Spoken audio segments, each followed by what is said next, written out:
يا منزل الآيات والفرقان بيني وبينك حرمة القرآن اشرح به صدري لمعرفة الهدى واعصم به قلبي من الشيطان.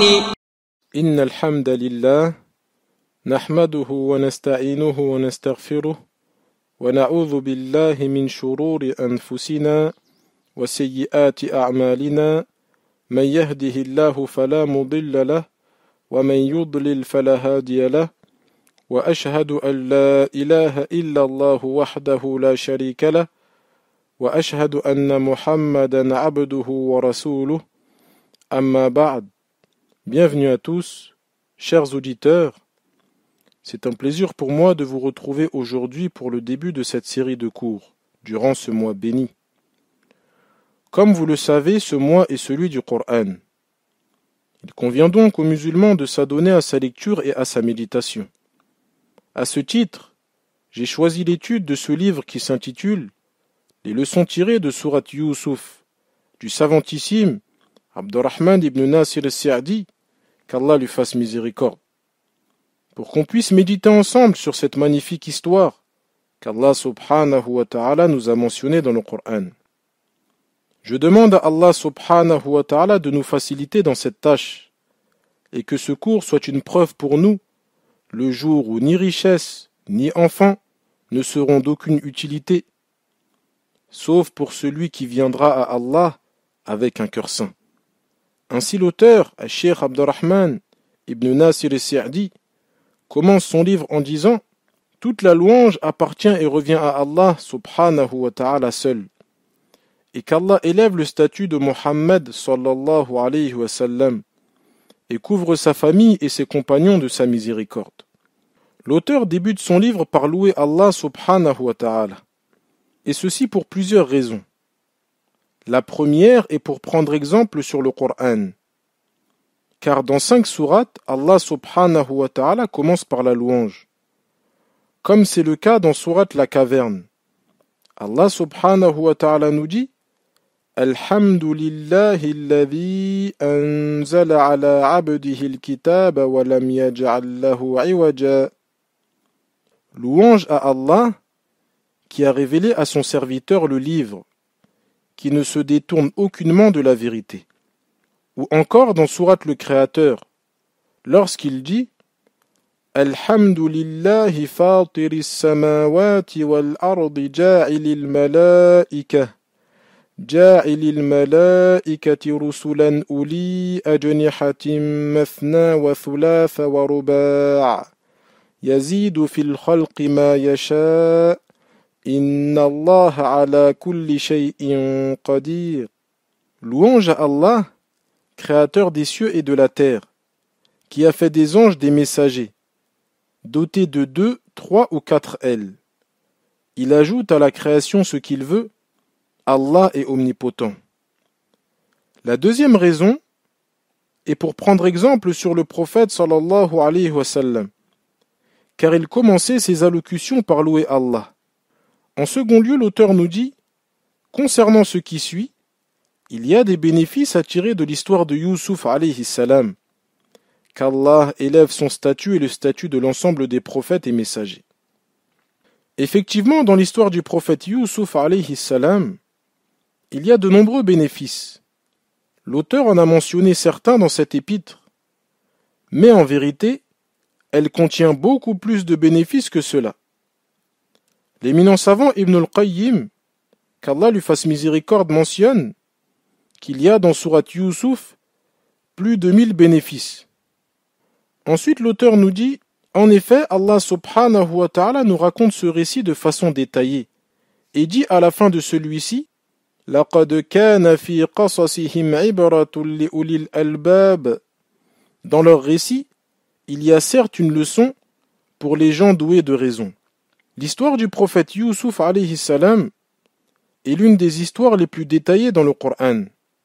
Et il est bon de savoir qu'elle a la particularité d'être racontée du début jusqu'à la fin d'une sourate, contrairement à la plupart des histoires qui ont été citées dans le Coran. Prenons l'exemple de l'histoire du prophète Moussa alayhi salam, qui est celle la plus citée dans le Coran. Elle est citée dans de nombreuses sourates, telles que sourate le Récit, Taha, les fourmis, sourate Yunus et bien d'autres encore. Mais elle n'est pas citée du début jusqu'à la fin, au contraire de l'histoire du prophète Youssouf alayhi salam. Et dans le passage que nous venons de lire, l'auteur a cité un verset qu'il convient de méditer. لَقَدْ كَانَ فِي قَصَصِهِمْ عِبْرَةٌ لِأُولِي الْأَلْبَابِ. Dans leur récit, il y a certes une leçon pour les gens doués d'intelligence. Dans ce verset, Allah subhanahu wa ta'ala nous dit qu'il y a une leçon dans ce récit. Il nous dit également cela dans d'autres histoires du Coran. Il dit dans celle de Moussa alayhi salam, Inna fi dhalika la'ibratan liman yakhsha. Il est en cela une exhortation pour celui qui craint. Cette information est cruciale, car elle nous indique le but principal des histoires du Coran. En effet, le plus important n'est pas de connaître l'histoire de tous les prophètes, mais plutôt d'en tirer des leçons et de les mettre en pratique dans la vie de tous les jours. À quoi bon connaître l'histoire du prophète Youssouf alayhi salam si on ne fait pas preuve de patience? Car cette histoire nous enseigne la patience. À quoi bon connaître l'histoire de notre prophète Mohammed sallallahu alayhi wa sallam si on ne se conforme pas à sa législation? Le but de ces histoires n'est pas de les lire et de les connaître seulement, mais plutôt c'est d'en tirer des leçons. Beaucoup de parents racontent tout type de récits à leurs enfants, dont il n'y a aucune leçon à tirer, juste dans le but qu'ils aient une bonne culture générale. Et ceci est une erreur. Le parent doit raconter des histoires à ses enfants pour qu'ils puissent tirer des leçons. Pareil pour certains prédicateurs qui racontent des histoires pour faire rire les gens, alors que le but principal des histoires mentionnées dans le Coran et la Sunna est l'exhortation. Il y a également dans ce verset une indication à donner une grande importance à cette histoire. Et Allah nous rappelle cela dans ce verset qui se trouve à la fin et aussi au début de la sourate. Il dit نحن نقص عليك أحسن القصص بما أوحينا إليك هذا القرآن وإن كنت من قبله لمن الغافلين. En te révélant ce Coran, nous te raconterons les plus beaux récits dont tu n'avais auparavant aucune connaissance. Il faut donc donner une importance à cette sourate et aux leçons qui s'y trouvent. Ensuite, l'auteur nous dit une leçon est une chose par laquelle on apprend. Elle mène la personne vers un certain nombre d'idées et de principes bénéfiques. Elle la conduit vers ce qui est vertueux et l'avertit de ce qui mène à la destruction. Bien qu'il en soit ainsi pour tous les récits des prophètes. Allah subhanahu wa ta'ala distingue ce récit par sa parole. لَقَدْ كَانَ فِي يُوسُفَ وَإِخْوَتِهِ آيَاتٌ لِلسَّائِلِينَ. Il y avait certainement en Youssouf et ses frères des exhortations pour ceux qui interrogent. Ici, l'auteur nous mentionne que toutes les histoires mentionnées dans le Coran et dans la Sunna contiennent de nombreux enseignements, mais que le récit du prophète Youssouf alayhi salam se distingue des autres. Et il mentionne comme preuve un verset, et il y a dans celui-ci un point très important. لَقَدْ كَانَ فِي يُوسُفَ وَإِخْوَتِهِ آيَاتٌ لِلسَّائِلِينَ. Il y avait certainement en Youssouf et ses frères des exhortations pour ceux qui interrogent. L'éminent savant, Cheikh al-Islam Mohammed ibn Abdul Wahhab, qu'Allah lui fasse miséricorde, dit à propos de ce verset indique que celui qui profite de la science est celui qui lui donne de l'importance et qui questionne à son sujet. En effet, ceux qui vont profiter de la science sont ceux qui vont lui donner de l'importance, faire beaucoup d'efforts et poser des questions pour la comprendre. Et avec cette parole, nous comprenons aussi que ce n'est pas tout le monde qui va tirer une exhortation de cette histoire, car seuls ceux qui vont lui donner de l'importance vont faire des efforts pour la comprendre et pour la méditer, vont en tirer une exhortation. Et cet épître vient aider les étudiants en sciences et toute personne, d'une manière générale, qui voudrait méditer et tirer une exhortation de cette histoire. Et l'auteur vient confirmer cette information par la suite lorsqu'il dit « Ainsi, ce récit contient de nombreux signes et leçons pour quiconque en est demandeur et recherche la guidée et l'intégrité. L'auteur ici nous cite une règle de base, qui est que le bien s'obtient en faisant des efforts et en le demandant. La science est un bien. Si tu désires l'obtenir, tu dois la demander et faire des efforts. Le mois de Ramadan est une occasion de se rapprocher d'Allah et obtenir son pardon pour celui qui fait des œuvres pieuses et s'écarte des interdits. Mais ceux qui ne font pas d'efforts seront privés de ce bien immense.